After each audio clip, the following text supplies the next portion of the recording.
할렐루야. 오늘 우리에게 주신 말씀 구약성경 열왕기하 9장 30에서 37절까지 말씀입니다. 열왕기하 9장 30에서 37절까지 말씀입니다. 제가 봉독하겠습니다. 예후가 이스라엘에 오니 이세벨이 듣고 눈을 그리고 머리를 꾸미고 창에서 바라보다가 예후가 문에 들어오매 이르되 주인을 죽인 너 시므리여 평안하냐 하니 예후가 얼굴을 들어 창을 향하고 이르되 내 편이 될 자가 누구냐 하니 두어 내시가 예후를 내다보는지라. 이르되 그를 내려 던지라 하니 내려 던짐에 그의 피가 담과 말에게 튀더라. 예후가 그의 시체를 밟으니라. 예후가 들어가서 먹고 마시고 이르되 가서 이 저주받은 여자를 찾아 장사하라. 그는 왕의 딸이니라 하매 가서 장사하려 한즉 그 두골과 발과 그의 손 외에는 찾지 못한지라. 돌아와서 전하니 예후가 이르되 이는 여호와께서 그 종 디셉 사람 엘리야를 통하여 말씀하신 바라. 이르시기를 이스라엘 토지에서 개들이 이세벨의 살을 먹을지라. 그 시체가 이스라엘 토지에서 거름같이 밭에 있으리니 이것이 이세벨이라고 가리켜 말하지 못하게 되리라 하셨느니라 하였더라. 아멘. 어느덧 6월 첫 주를 저희들이 보내고 있습니다. 어제도 또 비가 왔습니다. 그리고 오늘 새벽에도 비가 왔습니다. 한 2, 3개월 정도 매 주마다 이렇게 주말에 비가 내리고 있습니다. 내일 모레 6월 3일은 우리의 조국 대한민국에서 제21대 대통령 선거가 있는 날이기도 합니다. 우리는 지난 시간을 통해 이스라엘이 솔로몬의 아들인 르호보암 시대에 나라가 둘로 나뉘었다고 말씀을 드렸습니다. 이스라엘이 남유다와 북이스라엘로 나뉘게 되었습니다. 솔로몬의 아들인 르호보암은 유다 지파, 베냐민 지파로 남유다가 되었고 북이스라엘은 솔로몬의 신하인 여로보암이 왕이 되었고 나머지 10지파로 되었다고 말씀드렸습니다. 오늘은 악녀 이세벨의 최후라는 제목으로 함께 우리가 은혜 나누기를 소망합니다. 오늘 나누고 싶은 말씀은 이중 북이스라엘, 그러니까 솔로몬의 신하였던 여로보암이 세워진 나라의 왕과 왕위에 대한 이야기입니다. 북이스라엘의 7대 왕은 아합입니다. 이상하게도 이 세상의 권력은 언제나 늘 그랬듯이 하나님을 잘 섬기지 못한다는 것입니다. 우리 열왕기상 16장 29절에서 31절까지 말씀 다 같이 보시겠습니다. 열왕기상 16장 29절에서 31절입니다. 유다의 아사왕 제38년에 오므리의 아들 아합이 이스라엘의 왕이 되니라. 오므리의 아들 아합이 사마리아에서 22년 동안 이스라엘을 다스리니라. 오므리의 아들 아합이 그의 이전의 모든 사람보다 여호와 보시기에 악을 더욱 행하여 느밧의 아들 여로보암의 죄를 따라 행하는 것을 오히려 가볍게 여기며 시돈 사람의 왕 엣바알의 딸 이사벨을 아내로 삼고 가서 바알을 섬겨 예배하고. 아합에 대한 말씀이었습니다. 그의 패악은 북이스라엘의 초대 왕인 여로보암의 죄는 오히려 가볍다고 할 정도로 엄청났던 것 같습니다. 그런 그가 이사벨이라는 여인을 왕비로 맡게 되었습니다. 그녀는 엣발의 딸이었습니다. 엣발의 뜻은 바알과 함께한 자라는 뜻입니다. 다시 말해 이세벨은 바알신 숭배자였던 것입니다. 한마디로 부부가 영적으로 하나가 되었던 것입니다. 하나님을 싫어하는 왕과 우상을 숭배하는 왕비, 그야말로 환상적인 조합이었던 것입니다.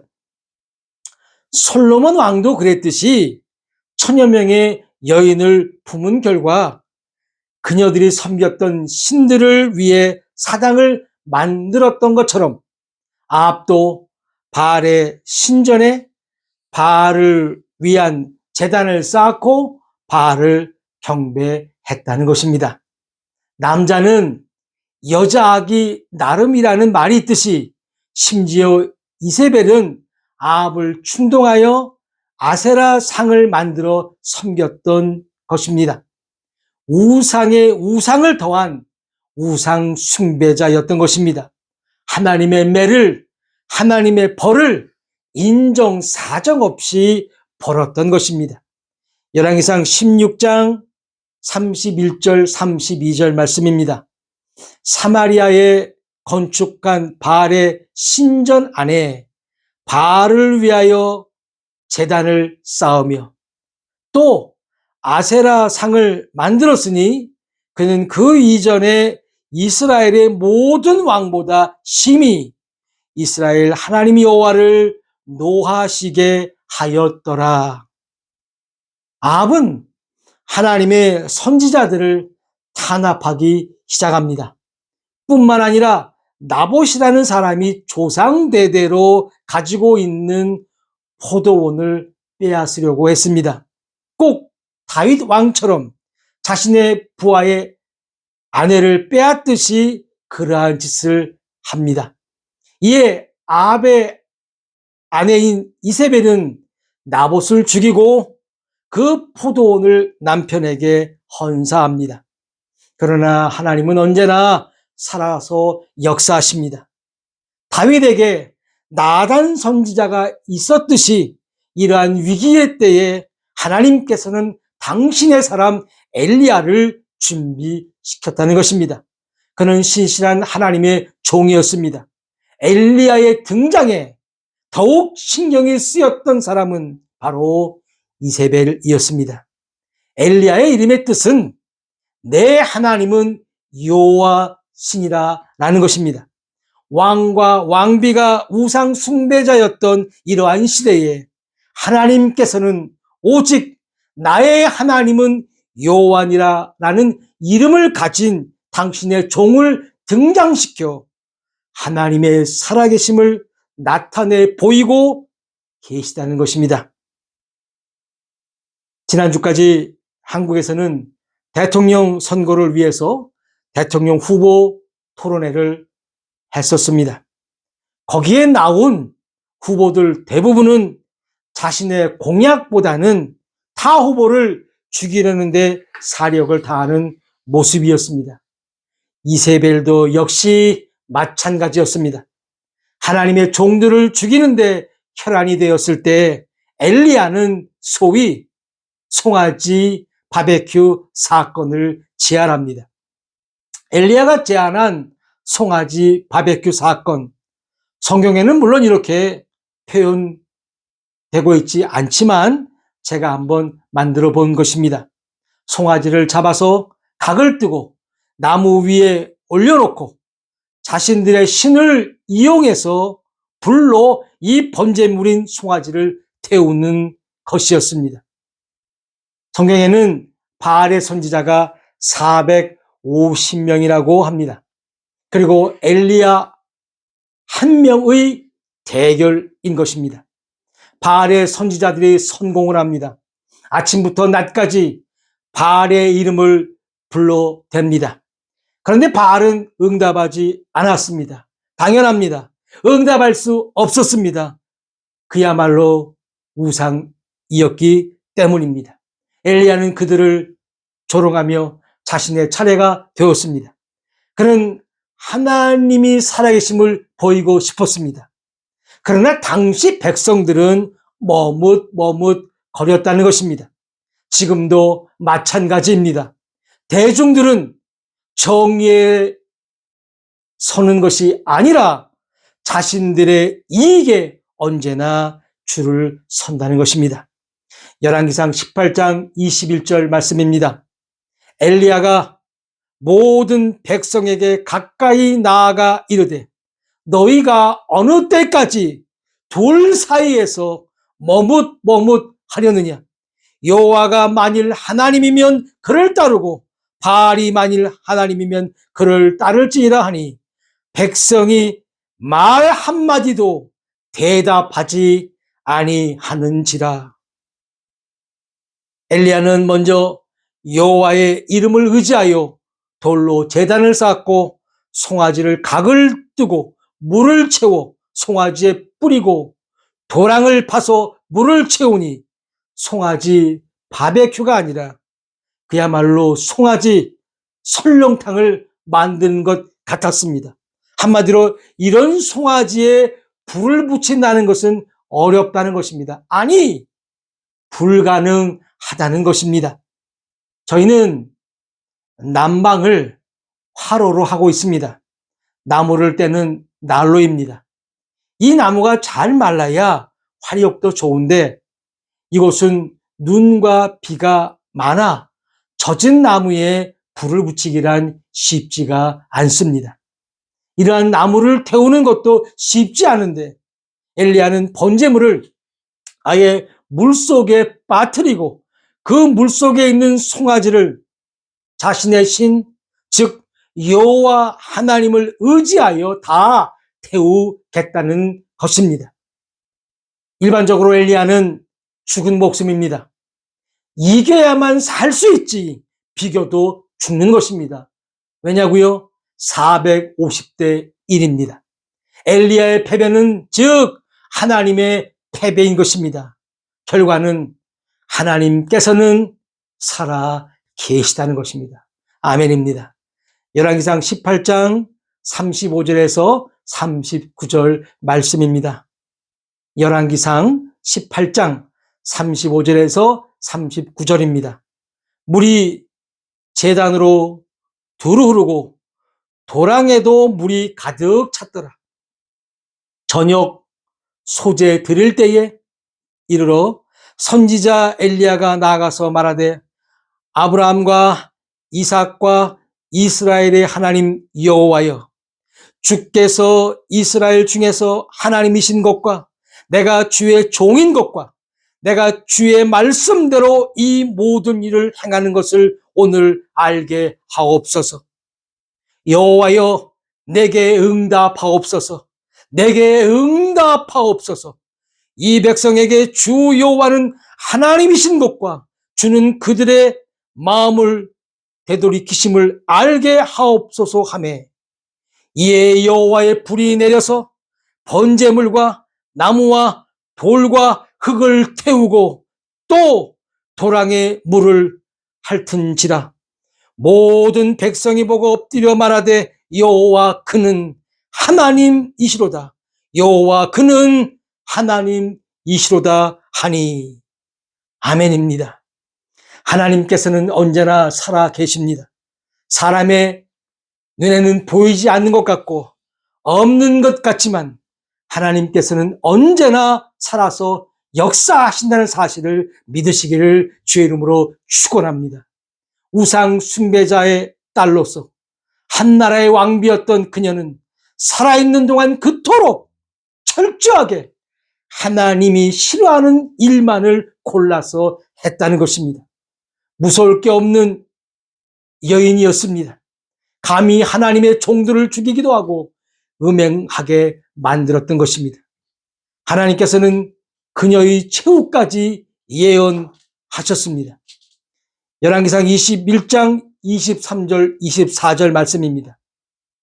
이세벨에게 대하여도 여호와께서 말씀하여 이르시되 개들이 이스라엘 성읍 곁에서 이세벨을 먹을지라.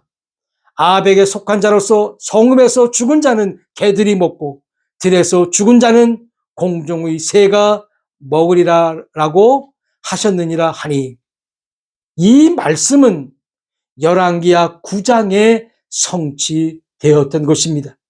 이 말씀이 오늘 본문인 열왕기하 9장 30에서 37절의 말씀이었던 것입니다. 저는 이번 말씀을 준비하면서 영부인이었던 김건희를 떠오르게 되었습니다. 그의 남편인 윤석열은 한때 목사가 되려고 했던 자였습니다. 목사가 되려고 했던 사람이라면 신앙심이 있었겠고 교회 생활을 1, 2년만 하지는 않았을 것입니다. 그런데 그런 그가 국민을 위한 봉사자로 제1호 대한민국 영업사원을 자칭했던 인물로 장기 집권을 위해 감히 국민을 상대로 총뿌리를 겨누었던 역적이 되었던 것입니다. 종교는 누구든지 가질 수 있습니다. 그게 무속이라도 상관이 없습니다. 다만 자신이 선택한 종교를 통해 결과를 받아들이면 되는 것입니다. 요즘 정권이 끝이 나면서 김건희의 만행이 속속이 드러나고 있습니다. 각종 잡신을 숭배하는 자들을 통해 신천지, 통일교 등 주는 대로 받아먹었습니다. 하지만 윤석열과 김건희를 지지하는 자들은 대수롭지 않게 생각합니다. 그러나 그녀는 한나라의 영부인이었습니다. 윤석열의 말에 의하면 구약을 통째로 암기한다고 합니다. 만일 이게 거짓말이라면 윤석열은 죄를 추가하는 것이고 영적으로 보면 이미 사탄의 자식이라는 것입니다. 자신들의 배를 채우기 위하여 뭐든지 받아먹고 사람들에게 보이기 위해 행했던 그 흉악하고 더러운 죄악들이 이제 곧 수면 위로 낱낱이 올라오게 될 것이고 이세벨처럼 심판을 면치 못하게 될 것이라는 것입니다. 아직도 부정선거를 운운하며 윤석열을 연호하는 교회와 멍청한 목사들, 과연 당신들은 하나님의 종이요? 하나님의 교회입니까? 부정선거를 주장하는 이유는 무엇일까요? 바로 여론조사입니다. 여론조사에서는 비슷한 수치로 나오는데 막상 선거 결과를 보면 차이가 많다는 것입니다. 그래서 부정선거라고 말합니다. 그런데 여론조사를 보면 1000명을 상대로 조사한다고 했을 때 좌우가 비슷해야 하는데 젊은이들은 직장에서 일을 하고 학교에서 공부하니까 여론조사에 참여하지 못하고 전화를 받는 대상들은 주로 은퇴하신 분들이라는 것입니다. 그러니 여론조사의 결과는 늘 비슷하게 나오거나 더 많이 나오는데 선거 결과는 여론조사와 다르게 나오니 부정을 말하는 것입니다. 또한 여론조사에서도 직접 조사원이 전화를 할 때와 기계음을 통해 조사할 때와의 차이도 많다는 것입니다. 여러분, 대한민국의 중앙선거관리위원회는 그렇게 허술하지 않습니다. 그럼에도 부정을 말하는 당신들은 이세벨에게 충성한 바알을 숭배하는 450명의 선지자는 아닌지요. 우리의 눈에는 450대 1이지만 하나님의 눈에는 그 1이 바알에게 무릎 꿇지 않는 7천이라는 사실입니다. 7은 완전한 수입니다. 하나 같지만 완전한 수라는 사실을 깨닫기를 다시 한번 주의 이름으로 축원합니다.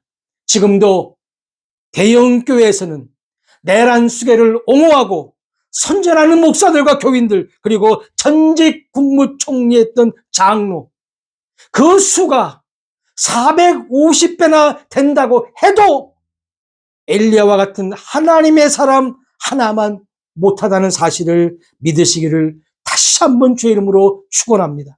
얼마나 멍청하냐면 선거관리위원회 컴퓨터 서버를 작동하지 말라고 하나님을 들먹이며 기도하는 어리석은 목사의 탈을 쓴 바알 선지자들도 지금 이 시대에 이 땅에 존재한다는 사실을 깨닫기를 주의 이름으로 부탁을 드리겠습니다. 소경을 인도하면 다 빠지게 되어 있다는 사실입니다. 누가 뭐라 해도 하나님은 살아계십니다. 아멘입니다. 그 하나님은 하나님의 방법대로, 하나님의 법대로 일하고 계신다는 것입니다. 사랑하는 성도 여러분, 특별히 자매님 여러분, 여러분들이 먼저 하나님을 바르게 믿으셔야 합니다. 지난 5월은 가정의 달이었습니다. 너무도 세상이 시끄러워 가정의 달도 잊은 채 지나갔지만 아내이자 어머니인 우리 자매님들께서 바르게 하나님을 섬기셔야 합니다. 그리고 그 하나님만 의지하셔야 하는 것입니다. 이것만이 우리의 가정을 지키는 것이고 우리의 나라를 지키는 것입니다. 가정이 깨진 온전한 나라는 존재할 수 없다는 것입니다. 이세벨과 김건희를 다시 한번 보시기 바랍니다. 좌우 진영보다 이번 대선은 국민을 바로 섬기는 자를 뽑아야 하는 것이며 여러분들이 출석하고 있는 교회도 세상의 방법이나 죽어있는 말씀을 외치고 선동하는 것이 아니라 살아계신 하나님을 외치는 참교회가 되기를 기도하시기 바랍니다. 사람들 앞에 서는 것은 언제나 교만을 동반할 수 있습니다. 스스로 자신이 우월한 존재로 착각할 수 있다는 것입니다. 그리고 그에 따른 권력은 언제나 먹음직스럽고 보암직하다는 것입니다. 하지만 원숭이가 나무에서 떨어지듯 하나님에게서 멀어질 수 있다는 것입니다. 이름도 빛도 없지만 자기의 자리에서 묵묵히 하나님만을 섬기는 우리 모두가 되시길 바랍니다. 그리고 이번 대선을 통해 무속의 권력의 마스터에 취해 있는 자가 아닌 국가와 민족을 위해 일할 수 있는 바른 인물이 선출되기를 함께 기도하시겠습니다. 다 같이 기도하겠습니다.